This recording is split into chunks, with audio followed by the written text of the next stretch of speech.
आधुनिक दृष्टिकोण से कॉन्शसनेस और नेचर का संबंध समझना आज के समय में विज्ञान और दर्शन के सबसे जटिल लेकिन रोमांचक विषयों में से एक है। चेतना को पहले केवल दार्शनिक या धार्मिक नजरिए से देखा जाता था, लेकिन अब विज्ञान, विशेष रूप से न्यूरोसाइंस, फिजिक्स, कॉग्निटिव साइंस और आर्टिफिशियल इंटेलिजेंस जैसे क्षेत्रों में भी यह केंद्रीय विषय बन चुका है। आधुनिक वैज्ञानिक इसे एक ऐसी प्रक्रिया मानते हैं जिसे पूरी तरह समझ पाना अब तक संभव नहीं हो सका है, लेकिन इसके कई महत्वपूर्ण पहलुओं को समझने की दिशा में अनेक प्रयास हुए हैं। विज्ञान का आधुनिक दृष्टिकोण यह मानता है कि कॉन्शसनेस यानी चेतना केवल कोई रहस्यमय आत्मिक तत्व नहीं है, बल्कि यह एक इंफॉर्मेशन प्रोसेस है जो हमारे मस्तिष्क ब्रेन की एक हाईली कॉम्प्लेक्स और इंटीग्रेटेड एक्टिविटी का परिणाम है। ब्रेन ट्रिलियंस ऑफ न्यूरॉन्स से बना है और ये न्यूरॉन्स इलेक्ट्रिकल और केमिकल सिग्नल्स के जरिए एक दूसरे से संवाद करते हैं। जब ये सिग्नल्स एक कोऑर्डिनेटेड और सिंक्रोनाइज्ड तरीके से काम करते हैं, तब एक यूनिफाइड एक्सपीरियंस उत्पन्न होता है जिसे हम कॉन्शियस अवेयरनेस कहते हैं। यह केवल स्टिम्युलस और रिस्पॉन्स से अधिक है। यह हमारी इंटरनल वर्ल्ड को ऑब्जर्व करने की क्षमता है, जो हमें न सिर्फ अपने एनवायरनमेंट को अनुभव करने देती है, बल्कि उस पर प्रतिक्रिया देने, कल्पना करने, याद करने और आत्मचिंतन सेल्फ रिफ्लेक्शन की शक्ति भी प्रदान करती है। इंटीग्रेटेड इंफॉर्मेशन थ्योरी (IIT) एक प्रमुख आधुनिक सिद्धांत है जो यह कहता है कि कोई भी सिस्टम जो सूचना को एकीकृत करता है और उसमें अनेक संभावनाओं को समेटकर उसे एक अनुभव में बदल सकता है, उसमें चेतना की संभावना होती है। इस सिद्धांत के अनुसार कॉन्शसनेस को क्वांटिफाई भी किया जा सकता है, जिसे फी नामक गणना से व्यक्त किया जाता है। जिन सिस्टम्स में फी अधिक है, उनमें चेतना की मात्रा अधिक मानी जाती है। इसका मतलब यह है कि कॉन्शसनेस किसी भी सिस्टम की जटिलता और उसकी इंफॉर्मेशन प्रोसेसिंग कैपेसिटी पर निर्भर करती है, चाहे वह बायोलॉजिकल हो या किसी अन्य प्रकार का सिस्टम। एक अन्य महत्वपूर्ण सिद्धांत ग्लोबल वर्कस्पेस थ्योरी है, जो कहता है कि चेतना वह अवस्था है जिसमें मस्तिष्क की विभिन्न प्रक्रियाएं एक सेंट्रल वर्कस्पेस के माध्यम से एक दूसरे के साथ इंफॉर्मेशन साझा करती हैं।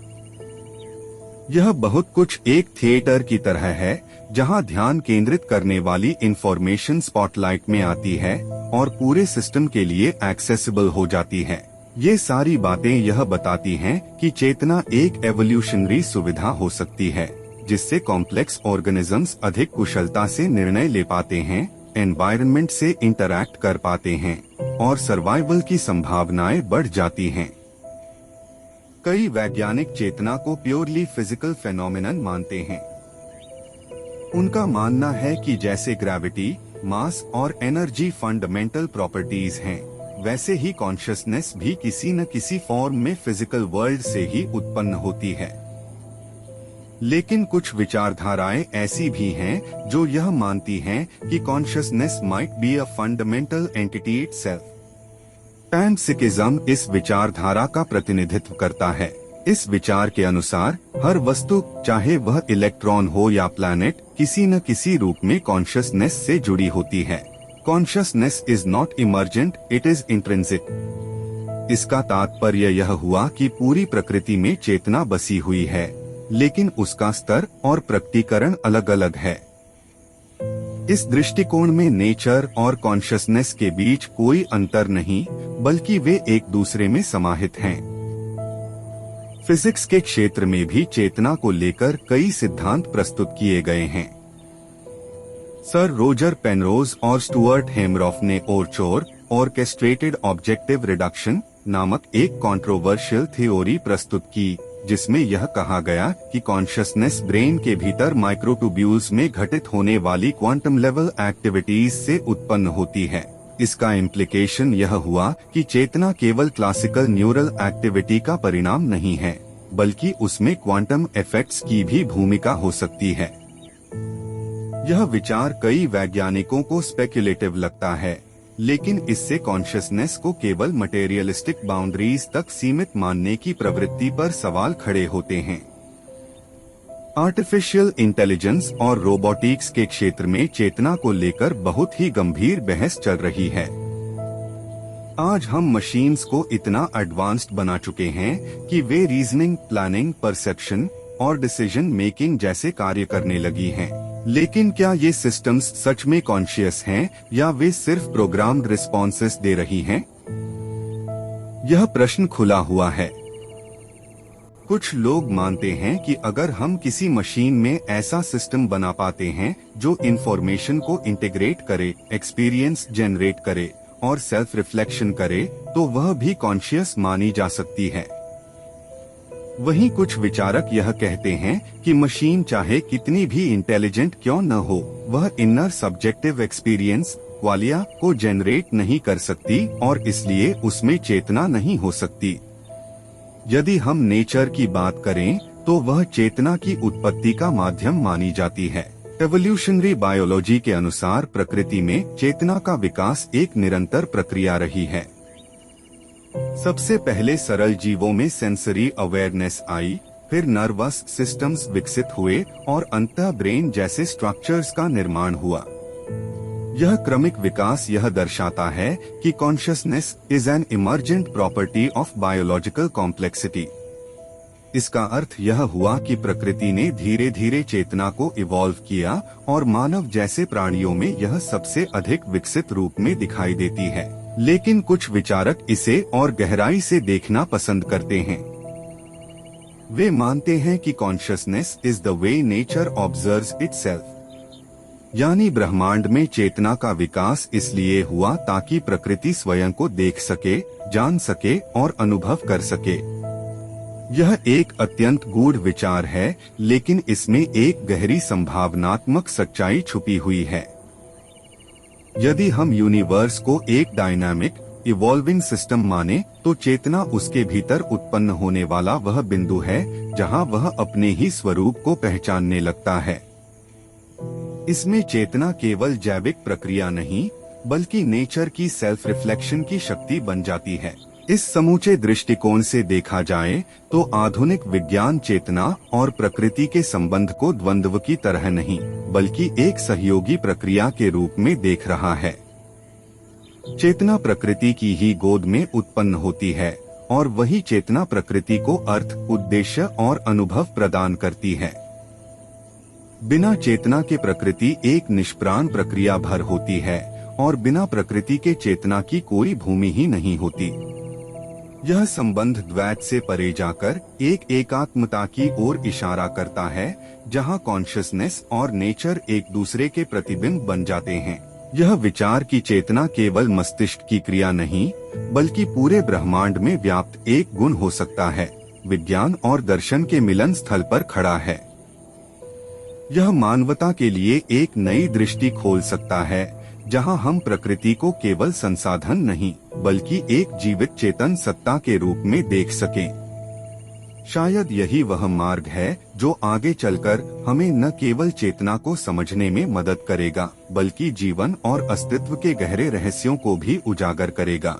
इस विचार को और आगे बढ़ाया जाए तो हमें यह समझने की आवश्यकता है कि आधुनिक युग में चेतना और प्रकृति का अध्ययन केवल प्रयोगशालाओं या थ्योरी तक सीमित नहीं रह गया है, बल्कि यह मानव अस्तित्व, समाज, नैतिकता और तकनीक से गहराई से जुड़ गया है। जैसे जैसे विज्ञान चेतना को समझने की ओर बढ़ रहा है, वैसे वैसे यह प्रश्न भी प्रबल होता जा रहा है कि क्या चेतना को मापा जा सकता है, या क्या उसका कोई ऑब्जेक्टिव फुटप्रिंट है जिसे हम बाहर से पकड़ सकें। लेकिन चेतना की सबसे गहरी विशेषता यही है कि वह एक सब्जेक्टिव अनुभव है। किसी व्यक्ति को दुख या आनंद का जो अनुभव होता है, वह केवल उसके भीतर घटता है। विज्ञान अभी तक उस अनुभव को पूर्ण रूप से ऑब्जेक्टिफाई नहीं कर पाया है, यानी उस अनुभूति को मशीनी या गणितीय रूप में पकड़ने का कोई सीधा तरीका नहीं है। यह सब्जेक्टिव अनुभव, जिसे फिलॉसफी में क्वालिया कहा जाता है, चेतना के रहस्य को और गहरा बना देता है। वैज्ञानिक रूप से देखा जाए तो किसी का मस्तिष्क स्कैन करने से हम उसके सोचने की प्रक्रिया, डिसीजन मेकिंग या सेंसरी परसेप्शन को तो ट्रैक कर सकते हैं, लेकिन उसे जो रंग महसूस हो रहा है, जो गंध वह अंदर महसूस कर रहा है, उसका स्वाद या पीड़ा, वह केवल अनुभव की श्रेणी में आता है, जिसे कोई दूसरा समझ नहीं सकता। यही चेतना की रहस्यमयता है और यहीं से वह विज्ञान की सीमाओं को चुनौती देना शुरू करती है। इसके साथ ही आधुनिक टेक्नोलॉजी जैसे virtual reality, brain computer interfaces और न्यूरल इम्प्लांट्स ने चेतना को बदलने या मैनिपुलेट करने की संभावनाएं खोल दी हैं। यदि हम मस्तिष्क के कुछ विशेष हिस्सों को इलेक्ट्रिकल सिग्नल्स से उत्तेजित करें, तो हम अनुभवों को कृत्रिम रूप से उत्पन्न कर सकते हैं। उदाहरण के लिए, यदि किसी के विजुअल कॉर्टेक्स को स्टिम्युलेट किया जाए, तो वह व्यक्ति रोशनी या छवियां देख सकता है, जबकि सामने कुछ नहीं होता। इससे यह स्पष्ट होता है कि चेतना का अनुभव मस्तिष्क की भौतिक क्रियाओं से अत्यधिक संबंधित है, लेकिन इसका अर्थ यह नहीं कि चेतना उन क्रियाओं में समा जाती है। यहाँ एक गहरा दार्शनिक प्रश्न उभरता है कि क्या चेतना केवल मस्तिष्क की आउटपुट है, या मस्तिष्क केवल एक माध्यम है जिसके द्वारा चेतना कार्य करती है। यह प्रश्न कार्टेशियन ड्यूअलिज्म की याद दिलाता है, जिसमें रेने डेस्कार्ट्स ने माना था कि माइंड और बॉडी दो अलग अलग पदार्थ हैं। आधुनिक विज्ञान ड्यूअलिज्म को बहुत हद तक नकारता है, लेकिन चेतना की गहराई में झांकते हुए कई वैज्ञानिक और दार्शनिक यह मानने लगे हैं कि हमें एक नए प्रकार की मेटा थ्योरी की आवश्यकता है, जो न केवल भौतिक प्रक्रियाओं को बल्कि अनुभव की आत्मीयता को भी समझा सके। इस संदर्भ में एम्बॉडीड कॉग्निशन की अवधारणा उभर कर आती है। यह विचारधारा कहती है कि चेतना केवल मस्तिष्क में सीमित नहीं होती, बल्कि पूरा शरीर, उसका एनवायरनमेंट और उसका शरीर से परे का इंटरैक्शन भी चेतना के निर्माण में योगदान देता है। इसका अर्थ है कि चेतना एक डिस्ट्रीब्यूटेड प्रोसेस है, जो व्यक्ति, उसका शरीर, समाज और प्रकृति, इन सभी के बीच एक डायनामिक फ्लो की तरह काम करती है।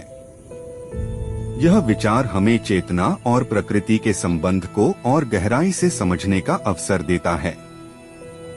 यदि चेतना केवल सिर के भीतर नहीं है, बल्कि हमारी पूरी जीवितता में फैली है, तो फिर प्रकृति भी उस चेतना की अभिव्यक्ति बन जाती है। इस तरह के दृष्टिकोण से यह निष्कर्ष निकाला जा सकता है कि प्रकृति और चेतना के बीच संबंध लिनियर नहीं है। यह न तो केवल एक कारण और परिणाम का खेल है, और न ही केवल एक सतही संबंध। यह एक म्यूचुअल इमर्जेंस है। प्रकृति चेतना को जन्म देती है और चेतना प्रकृति को अनुभूत करती है।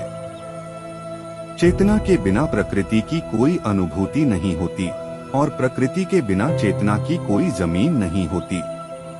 इस द्वैत को पार करते हुए एक अद्वैत की ओर बढ़ने की आवश्यकता है, जहां हम ब्रह्मांड को एक जागृत इकाई की तरह देख सकें। आज जब क्लाइमेट चेंज, इकोलॉजिकल इम्बैलेंस और टेक्नोलॉजिकल एलियनेशन जैसी समस्याएं दुनिया के सामने खड़ी हैं, तो चेतना और प्रकृति के संबंध को समझना केवल एक बौद्धिक प्रश्न नहीं रह गया है, बल्कि यह मानवता के अस्तित्व से जुड़ा प्रश्न बन गया।